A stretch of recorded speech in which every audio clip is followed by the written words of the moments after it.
चलिए चैप्टर 2 का कुछ क्वेश्चन है मेरे पास, कुछ स्टूडेंट ने दिए हमको कुछ क्वेश्चन, ठीक है। उसको चलिए सॉल्यूशन करते हैं हम लोग आज, ठीक है। कुछ इंटरेस्टिंग सॉल्यूशन है ना।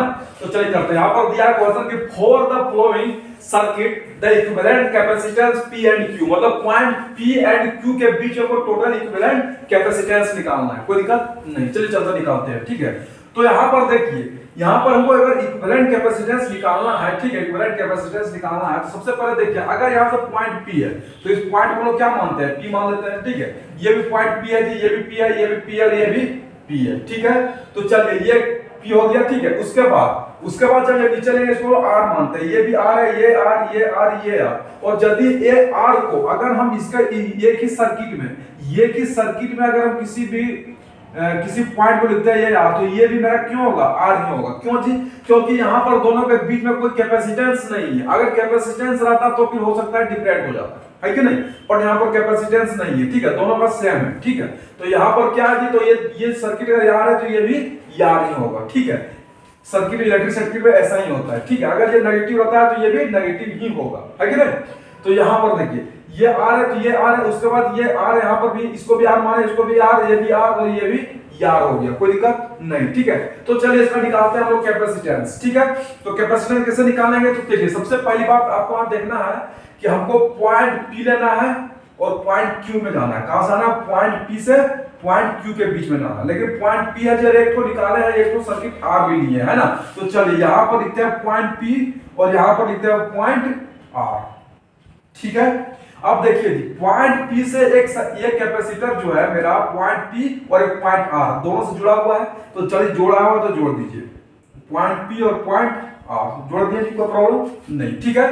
अब दोनों को जोड़ दिए तो फिर देखिए यहाँ पर एक पॉइंट और है क्या, कि यहाँ पर देखिए फिर ये सर्किट देखिए, ये सर्किट भी देखिए जो पॉइंट P से जुड़ा हुआ है और पॉइंट R से जुड़ा हुआ है। तो चलिए इसको भी जोड़िए, पॉइंट P और पॉइंट R, कोई दिक्कत नहीं, ठीक है। अब देखिए ये भी जुड़ गया। उसके बाद फिर देखिए पॉइंट P है और पॉइंट R है, यहाँ भी पॉइंट P और पॉइंट R से जुड़ा हुआ है। तो ये भी पॉइंट P हो गया और ये पॉइंट R हो गया, कोई दिक्कत नहीं। तो आप देख रहे हैं कि सारा जो है मेरा पैरेलल में आ गया ना। अब उसके बाद देखते हैं कि ये सर्किट मेरा R है, ये सर्किट मेरा क्या है, R, ये R है, तो उसके बाद ये भी R है कि नहीं। अगर यहाँ दूसरा कैपेसिटेंस को रहता तो भी चेंज हो जाता है कि नहीं। तो यहाँ पर क्या जी, ये R है तो ये भी R हो गया, ठीक है। तो ये R है तो ये भी R है, तो ऊपर भी R हो गया। तो आप देख सकते हैं कि एक सर्किट है, एक सर्किट ऊपर में जुड़ा हुआ है और एक ही सर्किट में आपका दो कैपेसिटर है। एक सर्किट में दो कैपेसिटर आता है जी, तो यहाँ पर कोई कैपेसिटेंस क्या होता है, नेगलेक्ट हो जाता है, कैपेसिटेंस हट जाता है कि नहीं। क्योंकि यहाँ पर एक ही सर्किट है, क्योंकि ये भी R है तो यहाँ से देखिए ये भी R ही है ना, यहाँ भी R ही है, यहाँ पर कोई दूसरा सर्किट नहीं है जी, ठीक है। तो ये जो है आपका कैंसिल आउट हो जाएगा, हट जाएगा, ठीक है। तो यहाँ पर देखिए फिर यहाँ से R आ गया, ठीक है, यहाँ R आ गया। अब ये R है जी और ये क्या पॉइंट Q है ना। तो ये R हो गया, ये पॉइंट Q है जी, ठीक है।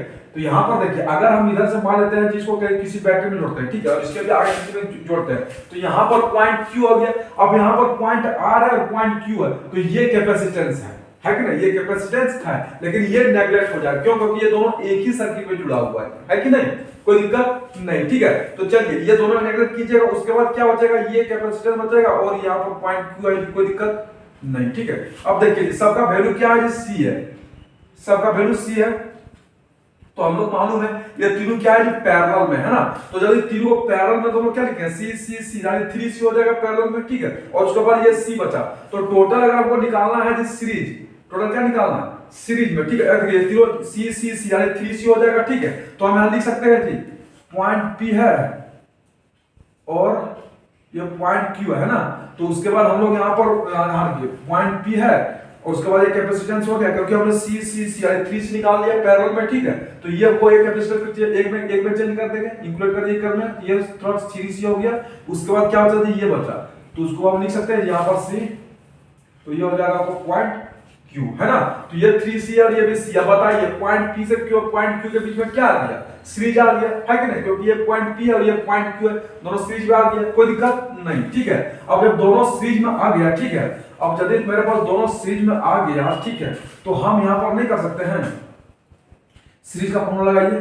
सीरीज का फॉर्मूला तो 1/CS बराबर क्या होता है, 1/3c हो जाएगा और प्लस 1/c हो जाएगा, है ना। अब इसको थोड़ा सोल्यूशन कीजिएगा क्या होगा, 3c होगा, 3 3 से खत्म हो गया तो 1 प्लस c खत्म 3 यानी 4/3c होगा, है ना। अगर हमको अगर कैपेसिटर निकालना सीरीज में थी तो इसको नीचे ऊपर करेंगे तो 3c मेरा ऊपर चल जाएगा और 4 नीचे आ जाएगा। ये रहा टोटल आपका आंसर। कोई दिक्कत नहीं, यही आंसर आना चाहिए आपको।